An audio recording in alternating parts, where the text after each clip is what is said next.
ये दिक्कत बहुत फ्रीक्वेंटली आती है कि पैर पकड़ते हैं, पैर भरते हैं, हाथ भरते हैं, या सांस फूल जाती है, या पेट दर्द होने लग जाता है, पेट पकड़ जाता है, या कुछ भी जितनी भी ऐसी दिक्कत आती है, सबसे पहली पैर भर जाना, दूसरा पेट पकड़ जाना, तीसरा हाथ भर जाना, या किसी भी बॉडी पार्ट में रनिंग करते हुए दर्द हो जाना, जिसकी वजह से आपको लगता है कि आपकी जो परफॉर्मेंस है, जो एक्चुअल आपका पोटेंशियल है, वो निकल के नहीं आ रहा। तो इस वीडियो में मैं वही डिस्कस करने वाला हूँ। तो इन सारी दिक्कतों का एक ही सोल्यूशन है, keep following your workout plan, बस। अब बहुत लोग सोच रहे होंगे, पर फलाना यूट्यूबर ने तो सांस के ऊपर ये बताया था, ऐसे कर लो, फलाना यूट्यूबर ने बताया था पैर भरते हैं, अच्छा ये एक्सरसाइज कर लो, फलाना यूट्यूबर ने बताया था कि हाथ भरते हैं या पेट पकड़ता है तो ये एक्सरसाइज कर लो। तो ये दिक्कतें पहली बात आती कि नहीं है, दो तरीके के लोगों को, एक जो बिगनर होते हैं, एक जो कंसिस्टेंट नहीं होते हैं, जो मतलब मजाक में लेते हैं रनिंग वगैरह को। अब सबसे पहली बात, ये दिक्कतें आती क्यों हैं?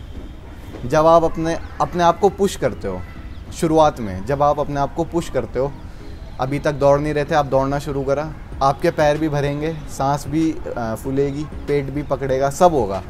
ऐसा नहीं है कि मैं आपको सर्टेन एक्सरसाइज बता दूं या कुछ ऐसा बता दूं ये खा लो और आपका वो होना बंद हो जाएगा। तो पहली बात तो जो बहुत लोग बोलते हैं ये मेरे को दिक्कत आ रही है, पहली बात ये दिक्कत नहीं है। अब जैसे दौड़ते हो आपको पसीना आता है, आपकी बॉडी गर्म होती है, हीट अप होती है, वो मतलब एक फैक्टर है कि आप दौड़ोगे तो ऐसा होगा। तो ये चीज़ें भी फैक्टर ही हैं, या कोई मेरे को अभी एग्जैक्ट वर्ड याद नहीं आ रहा कि मैं इसे कैसे स्ट्रक्चर करूं, पर ये अगर आप दौड़ रहे हो तो आपको होगी ही होगी। अगर मैं आपको कुछ बता दूं कि आपकी सांस जिससे फूलना बंद हो जाए, पेट पकड़ना बंद हो जाए, पैर भरना बंद हो जाए, तो एक बात बताओ, खुद ही सोच लो कि ऐसे तो वर्ल्ड रिकॉर्ड तोड़ना बहुत आसान है, फिर भर्ती में बच्चे बाहर क्यों होते हैं? क्यों 200-300 में से 20-30 या 50 ही क्लियर हो पाते हैं दौड़ में? क्यों? ये दिक्कतें आपको हमेशा होती रहेंगी, बस ये है जैसे जैसे आप कंसिस्टेंटली बिल्डअप करते रहोगे ये धीरे धीरे कम हो जाएंगी। ये मतलब होंगी तो ज़रूर आपको। अभी जैसे आप 1600 भागते हो, अभी आपने फर्स्ट टाइम अपना टाइम ट्रायल दिया, ठीक है, अपनी टाइमिंग ली, 5:40 आई, तो आपको पहले 200 मीटर से ही आपकी सांस फूलनी शुरू हो जाएगी। अब अभी आपने ये 1 महीने में ली टाइमिंग, 2 महीने बाद लोगे तो आपको 1 चक्कर बाद ये सब फील होना शुरू होगा, पेट पकड़ना, हाथ भरना, पैर भरना, या जो भी सांस फूलना। फिर 3 महीने हो जाएंगे, फिर 1200 मीटर बाद होगा 3 चक्कर बाद। फिर जैसे जैसे टाइम बीतेगा, फिर लास्ट का 100 मीटर, लास्ट का 50 मीटर। यूट्यूब पे ऐसी वीडियोस पे व्यूज़ क्यों आते हैं कि लास्ट में बॉडी भर जाना, लास्ट में? अरे मूर्ख, अगर लास्ट में बॉडी नहीं भरेगी तो ऐसे तो फिर कोई भी किसी भी टाइम में भाग जाएगा। अपनी एक जो थ्रेशोल्ड होता है, जो आपका लैक्टेट थ्रेशोल्ड होता है, वो यही होता है ना। आप ट्रेनिंग में क्या करते हो, उसे पुश करते रहते हो। तो जब आप ओवर पुश कर लेते हो अपने आप को, जो रेस में होना ऑब्वियस सी बात है, बहुत नॉर्मल बात है, आप अपने आप को पुश करोगे ताकि आपकी परफॉर्मेंस अच्छी है। तो ये सब आपको हो गई, बस ये ट्रेनिंग के साथ साथ जैसे आप बिल्डअप करते जाओगे, टाइम होता जाएगा, ये सब चीज़ें आपको धीरे धीरे ऐसा लगेगा कि मतलब कम हो रही हैं, धीरे धीरे कम होती जा रही हैं, पर बंद कभी नहीं होगी। एलियूड किपचोगी को देख लो, मो फैरा को देख लो, आप केनेनी सेबकेले को देख लो, आप वेड वैन निकर को देख लो, इन सब की बॉडी जो है एंड में, क्यों बोलते हैं ऐसा कि आपको एंड में तेज नहीं होना है, आपको एंड में धीरे होना अवॉइड करना है। ये इसलिए कहते हैं क्योंकि आपकी बॉडी का नेचुरल प्रोसेस है। अगर आप 200 मीटर, अगर आप 400 मीटर भाग रहे हो, अगर आपको अपनी बेस्ट टाइमिंग अचीव करनी है तो वो पॉजिटिव स्प्लिट से ही अचीवेबल है। ये ऐसा बहुत रिसर्चेस ने दिखाया है, और जितने भी वर्ल्ड रिकॉर्ड हैं 400 मीटर के, ज़्यादातर पॉजिटिव स्प्लिट से ही अचीव किए गए हैं। तो एंड में आपका पेट भी पकड़ेगा, आपके पैर भी भरेंगे, आपके हाथ भी भरेंगे, आपकी सांस भी फूलेगी। बस आप ट्रेनिंग के थ्रू क्या कर सकते हो, उसे कम कर सकते हो और ज़्यादा पुश कर सकते हो।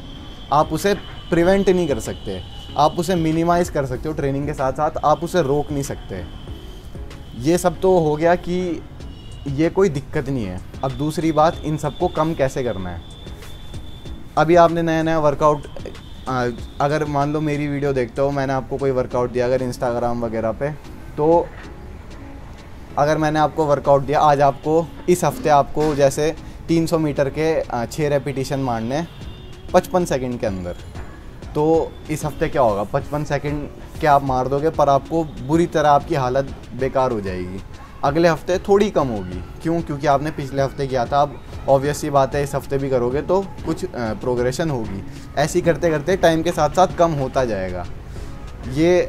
अब अगर मैं आपको पहले ही हफ्ते बोल देता कि आपको सारे 45-46 के मारने हैं, 45 तो छोड़ो, आप 50 के भी नहीं मार पाते, आप डीमोटिवेट अलग हो जाते, आप कभी बिल्डअप नहीं कर पाते, मतलब आप सोच में रह जाते और अपने आप को कर्ज करते रहते हैं कि मेरे बस का कुछ नहीं है, ये वो। तो बस ये है, आपको शुरुआत ऐसी लेवल से करना है जो आपके थ्रेशोल्ड से बिल्कुल ज़्यादा नहीं है। थ्रेशोल्ड आपका थोड़ा ही पुश हो रहा है, फिर वो थोड़ा पुश करके आप अपना जो थ्रेशोल्ड है उसे बढ़ाते रहोगे विद टाइम, और ये विद टाइम ही बढ़ता है अनटिल एंड अनलेस आप नेचुरल हो, आप कोई एनाबॉलिक्स वगैरह नहीं ले रहे हो। और जो एनाबॉलिक्स लेते हैं उनका भी ऐसे नहीं होता कि एकदम इंक्रीज़ हो जाता है। वर्कआउट उन्हें भी करना पड़ता है, सेक्रीफाइसेस उन्हें भी करने पड़ते हैं। घर बैठे बैठे कोई इंजेक्शन आपको चूहे से घोड़ा नहीं बना देगा, ठीक है। तो यही इसका इलाज यही है कि follow a proper workout routine आप, और उस रूटीन में आप प्रोग्रेसिवली ओवरलोड करते जाओ। कैसे? आपने इस हफ्ते 400 के 10 रेपिटेशन मारे, उनके बीच में 1 मिनट का रेस्ट रखा और सारे आपने 1:25 के अंदर मार दिए। अब आपको अगले हफ्ते क्या करना है, आपको सारे या तो 1:20 के ही मारने हैं और आपको रेस्ट 1 मिनट से 55 सेकंड का कर देना है। तो यहाँ आपने रेस्ट कम कर लिया, या आपने प्रोग्रेस किया, या आप रेस्ट 1 मिनट का ही रखो, आप 1:25 की जगह 1:23 या 1:22 या 1:24 का मार लो, ठीक है।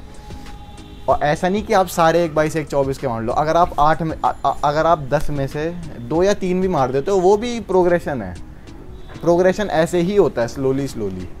और आप अपनी लॉन्ग रनिंग कर रहे हो, लेट्स सपोज़ आपने 12 किलोमीटर करी 6 मिनट के पेस में। अगले हफ्ते आप लास्ट के 2 किलोमीटर 5:50 के पेस में भाग जाओ। 10 किलोमीटर के बाद लास्ट का जो 2 किलोमीटर बचा है उसे आप जो है अपना 5:50 के पेस में भाग जाओ, वो भी प्रोग्रेशन है।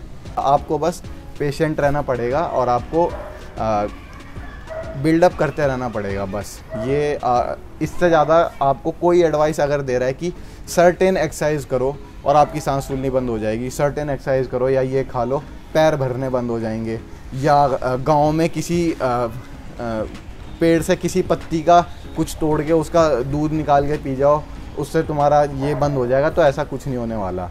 अगर सही में इन सब चीज़ों का एक पर्टिकुलर सोल्यूशन होता तो ये कोई दिक्कत होती ही नहीं। और पहली बात, ये दिक्कत नहीं है, जैसे मैंने बताया ये एक उसका पार्ट है। पेन, जैसे बोलते हैं कि दौड़ोगे तो सांस तो फूलेगी, मतलब दौड़ोगे तो पसीना तो आएगा ही, तो सांस तो फूलेगी ही। आप अपनी नॉर्मल हार्ट बीट से ऊपर जा रहे हो, तो वो ये सब चीज़ें सबसे पहले अपने मन से निकालो कि ये कोई दिक्कत है। और अगर आपको कंसिस्टेंटली दौड़ते हुए अगर आपको 2 महीने नहीं हुए, तो आप ये सवाल भी करना बंद कर दो, क्योंकि अभी आपको इतना टाइम हुआ ही नहीं कि आप ये सब एक्सपेक्ट करो कि मेरी सांस फूलनी बंद हो जाए। ये धीरे धीरे करके ही होगी। और अगर आप सीरियस नहीं हो, बस आप आज गए थे ग्राउंड, 2 राउंड भागे और कल कहीं चले गए खेलने और परसों आके बोल रहे हो सांस फूल रही है, तो भी नहीं। अगर आप कंसिस्टेंटली 2 महीने से कर रहे हो, तो पहली बात तो आपको ये दिक्कत आएगी नहीं। और अगर और आ भी गई तो ये दिक्कत नहीं है, ये उसका एक पार्ट है। बस जैसा मैंने बताया, आपको प्रोग्रेस करते जाना है। या तो आप रेस्ट पीरियड अपना कम कर दो, या अपनी रेपिटेशंस की टाइमिंग इम्प्रूव कर लो। तो बस ये आज की वीडियो थी। ये मैं स्ट्रेट अप फैक्ट्स बता रहा हूँ आपको, इससे ज़्यादा इन चीज़ों का कोई उपाय नहीं है। अगर होता तो मैं खुद पे अप्लाई करता, जिनको मैं कोचिंग देता हूँ उन पे अप्लाई करता है, जितने मेरे ऑनलाइन क्लाइंट्स हैं उनको भी यही बताता मैं। तो बस ज़्यादा बबल में नहीं रहना कि कुछ तो होता होगा जिससे टाइमिंग कम हो जाती है, सांस जो है सांस पक जाती है, या पेट पकड़ना बंद हो जाता है, पैर भरने बंद हो जाते हैं। कुछ नहीं होता ऐसा। वर्कआउट करो, प्रोग्रेस करते रहो धीरे धीरे, और ये टाइम के साथ साथ अपने आप कम हो जाएगी, ख़त्म नहीं होगी, कम हो जाएगी। तो बस इस वीडियो में इतना ही, मिलते हैं अगले वीडियो में। टिल देन चैनल पे नए हो, रेगुलर व्यूअर हो, सब्सक्राइब नहीं कर रखा तो सब्सक्राइब कर देना और लाइक शेयर कर देना वीडियो को। मिलते हैं अगले वीडियो में। टिल देन बहाने बनाना बंद करो और मेहनत करना स्टार्ट करो।